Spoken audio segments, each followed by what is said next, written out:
गुरुदेव, किसी भी व्यक्ति का और ख़ास तौर से उन लोगों का जो अक्सर परिवार में बड़े होते हैं, जैसे माता पिता या दादा दादी या कोई भी जो उस पूरे कुटुंब को, परिवार को संभाले हुए हैं, उन लोगों का कितना ज़रूरी है कि वो अपने परिवारजनों के साथ उन बातों पर, उन रहस्यपूर्ण बातों पर चर्चा करें जिन्हें अक्सर हम लोग अप्रियता और कुछ भय के साथ देखते हैं।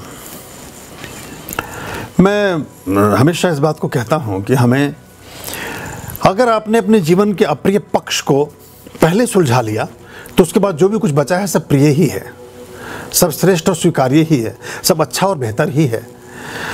और अध्यात्म में एक चीज़ की व्यवस्था और शिक्षा देने का प्रावधान बहुत पहले से रहा। अभी तो ध्यान की कुछ प्रक्रियाएं हैं। अब जैसे ही आप 14वीं 15वीं 16वीं प्रक्रिया पूरी करेंगे तो फिर मृत्यु के दर्शन कराए जाते हैं कि आप अपनी डेड बॉडी देखते हैं, फिर उसमें आए हुए रिश्तेदारों को देखते हैं, फिर कोई क्या क्या कर रहा है उसको देखते हैं। ये सब मतलब होते आप अपने शरीर में ही हैं, लेकिन ध्यान की कुछ अवस्थाओं से आपको उसके दर्शन कराए जाते हैं और फिर आप एक डिफरेंट ढंग से अपनी पर्सनैलिटी में बदलाव अनुभव करते हैं। तो ऐसी महत्वपूर्ण बातें हमारे बहुत सारे लोगों का, जो लोग अब जो नहीं रखते वो तो अलग बात है, जो बहुत सारे एक वर्ग हैं जो बैंकों में अकाउंट ही नहीं खोलते, कुछ नहीं करते, उनकी बात मैं नहीं करता, मैं आपकी बात कर रहा हूँ। तो हिंदुओं का बहुत सारा धन प्रतिवर्ष, अगर आप भारत का एक इंडेक्स देखेंगे बैंकों का, तो उसमें वो अज्ञात धन के रूप में घोषित हो जाता है। माँ बाप पता नहीं किस डर में बताते ही नहीं अपने बच्चों को कि हमने कहाँ कहाँ FD कर रखी है, किस दिन हार्ट अटैक आया बताने का समय भी नहीं मिला और आप निकल लिए, या और बहुत सारी घटनाएं। तो जो जीवन में अप्रिय समय कभी हो सकता है या अप्रिय परिस्थिति हो सकती है, उसकी मॉडल, उसको कभी समझने में कोई बुरी बात नहीं है। मैं तो कहता हूँ कि कभी एक और कदम आपको बढ़ा करके आगे की बात करता हूँ, हमें डरना नहीं चाहिए। देखिए एक चीज़ है, पुलिस वाला है, पुलिस वाले को ट्रेनिंग दी जाती है कि अब सामने से एक आदमी आया, अब आप सामने से उसने आप पर हमला किया, अब कैसे हमला करोगे। इस हमला करने के 4 प्रकार हैं, इनमें से 4 में से 3 उचित हैं और एक अप्रोप्रिएट है। तो जो अप्रोप्रिएट है वो ही आपको जिताएगा, वो आपको विनर बनाता है, और बाकी जो 2 हैं वो आपको विजेता तो बनाएंगे पर आपको मरवा सकते हैं, ख़त्म कर सकते हैं। तो आपके जीवन में जैसे सपोज करिए, जैसे हमारे पड़ोसी देशों में बहुत सी घटनाएं हो रही हैं, अगर ऐसी घटना कभी आपके घर भर में हो जाए तो आपका पहला स्टेप क्या होगा उस समय? करेंगे क्या आप? अभी तो हम कल्पना भी नहीं करते, अभी तो हम सोचते भी नहीं। अभी वो कविता बिष्ट का एक बड़ा मार्मिक संदेश भेजा, उन्होंने ग्रुप में भी डाला था, तो पर थोड़ा सा मैं चूँकि उस मूल भाव से थोड़ा सा डिफर करता हूँ तो इसलिए मैंने उसको फिर वहाँ से हटाया। कारण उन्होंने कहा कि हम प्रेयर्स करें उन लोगों के लिए जो हिंदू समाज के लोग हैं। भाव बहुत अच्छा, अपने पक्ष से बड़ा अच्छा सोचा उन्होंने, पर ऐसी बात बनेगी नहीं। ये ध्यान करने से बात नहीं बनेगी, ये तो एस्केपिंग है। ये तो वो है ना कि कबूतर बिलाऊ दांत भींचता और कबूतर आंख मीचता और कबूतर तेरी नीचता, ये तुझको देती आई। बिलाऊ सामने दांत किटकिटा रहा है और कबूतर ध्यानस्थ है, प्रार्थना कर रहा है कि सर्वे भवन्तु सुखिनः सर्वे सन्तु निरामया। अरे उड़ी जा, पंख है तेरे पास भाई, बिल्ली ना उड़ सकेगी। उसे ज्ञान ही नहीं है क्योंकि वो ध्यानस्थ हो गया, प्रार्थना कर रहा है, कुछ जरूरत नहीं है प्रार्थना की। वो समय गया, वो लोग गए। अब मुझे बड़ा आश्चर्य होता है कि वो बता रहे हैं कि वहाँ 1 करोड़ थे, 10,000 इकट्ठे होकर के खड़े हो जाते कहीं। वो अपना पता नहीं किस एस्केपिंग में जीते हैं, किस तरह की व्यवस्थाओं में रहते हैं। मतलब 500 की भीड़ आपके ऊपर भारी है और आप 50,000 आदमी दुम दबा के भाग रहे हैं, तो इसकी आपको तैयारी करनी पड़ेगी। ये ध्यान रखना पड़ेगा अपराधियों के लिए। जब जो भी अपराधी हो सकते हैं, कोई भी अपराधी हो सकता है, उसकी तो कोई बात कहीं नहीं जा सकती, किसी भी समय उससे आता है, तो आपको ये तैयारी अपनी रखनी चाहिए। तैयारी रखे रहेंगे तो सारी चीज़ें ठीक होती जाएंगी। तो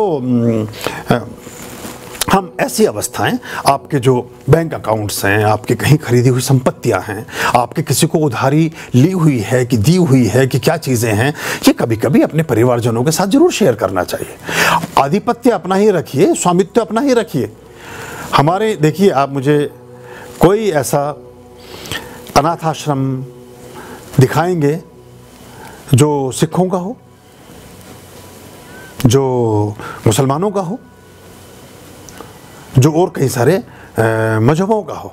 हिंदुओं के अनाथ आश्रम है, हिंदुओं के अनाथालय हैं सारे, और हिंदुओं के वृद्धाश्रम है। मतलब इसका मतलब वृद्धों के बारे में हम ठीक से सोचते नहीं हैं। वृद्ध कौन है? हर आदमी वृद्ध होगा, ये तो समय का चक्र है।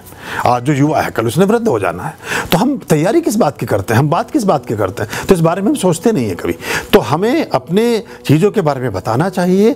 मैं तो कहूँगा कि आदमी को डिस्कस अपने परिवार में करना चाहिए कि जब मेरी मृत्यु होगी तो तुम सबसे पहले करोगे क्या। ज़्यादातर लोगों को तो ज्ञान ही नहीं होता, वो उठपटा अलट टप काम चालू कर देते हैं। अगर कभी इसकी भी रिहर्सल हो, आप समझाएं, फिर उसमें से आप पूछेंगे तो आपको जानकर बड़ा अचंभा होगा कि 90% लोग वो काम करेंगे जो आपको भी पसंद ही नहीं था। अब लाला भैरव प्रसाद दम तोड़ रहे हैं। अब जिंदगी भर धन कमाया, धन का अपार अंबार लगा रखा है। अब खजाना कहाँ छिपाया है बच्चों को बताया भी नहीं है। 4 बेटे हैं, 1 बेटी है, पत्नी है। अब अंतिम अवस्था चल रही है, सांस कभी कभी ले लेते हैं, कभी कभी सांस रुकने लगती है, बच्चों को चिंता हो रही है। अब वो जाकर के एक डॉक्टर को से मिलते हैं कि डॉक्टर साहब ऐसी ऐसी बात है, बहुत पैसा इन्होंने कमाया, जीवन में कहीं खर्च नहीं किया, बताते भी कुछ नहीं हैं, तो आप कुछ इसमें कर सकते हैं क्या, हमें थोड़ा पता लगाना है कि इन्होंने कहाँ पैसा रखा है। तो कहते हैं कि इंजेक्शन आता है 5,000 रुपये का, उसमें एक सेंटेंस ये बोल सकेंगे। तो उन्होंने कहा ठीक है जी लगा दो। उन्होंने चंदा वंदा करके भाइयों ने जो अपना 5,000 का इंजेक्शन लगवाया दादाजी को, लाला जी को। अब लाला जी ने जैसे ही आँख खोली तो उन्होंने कहा कि वो प्रकाश, बोले हाँ पिताजी, बोले रमेश, बोले हाँ पिताजी, बोले सुरेश, बोले हाँ जी, बोले नंदिनी, बोले हाँ जी, और पत्नी, बोले सब, बोले दुकान पे कौन बैठा है। वो इतनी देर का इंजेक्शन का काम था, फिर चुप हो गए वो, फिर अपना कोमा में चले गए। बच्चे फिर घबराए, बोले दुकान की चिंता है अभी भी, मतलब प्राण बिल्कुल अटके पड़े, कह रहे दुकान पे कौन बैठा है, फिर दुकान बंद तो नहीं है। फिर डॉक्टर के पास पहुंचे, बोले 10,000 रुपये का एक इंजेक्शन और आता है, उससे एक आध सेंटेंस और बता पाएंगे ये।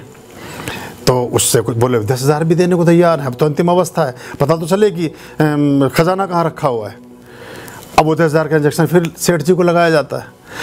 तो वो कुछ शब्द बोलते हैं, जैसे बोलते बाबा, तो लोगों ने लगता बक्से की बात कर रहे हैं कि बक्सा कहाँ रखा है, गहने वहने कहाँ रखे। बोले बाबा, बोले कुछ और। डॉक्टर कहता कि एक और डोज दे दूँ अगर कहो तो 2-4 हज़ार रुपये लगेंगे। बोले दे दो।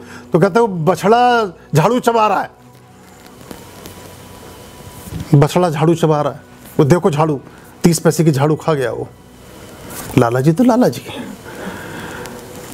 बक्सा ना बताएंगे, बछड़ा बताएंगे कहाँ पर है। एक और सेठ जी पानी में डूब रहे हैं, डुबकियाँ ले रहे हैं, मुंह में से बुलबुले आ रहे हैं बार बार, लोग भागे फिर रहे हैं बार बार उन्हें बचाने के लिए। तो कह रहे हैं सेठ जी हाथ दीजिए, सेठ जी हाथ दीजिए।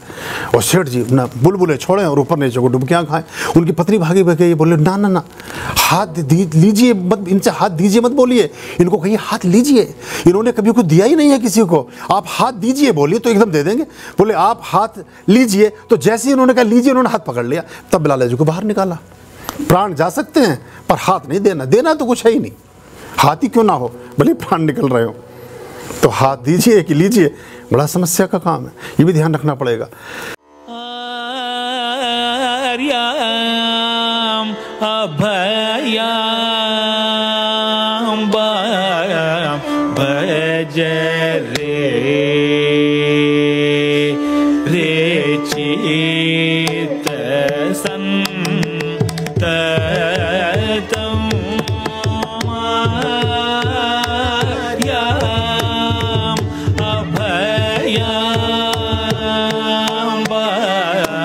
भज रे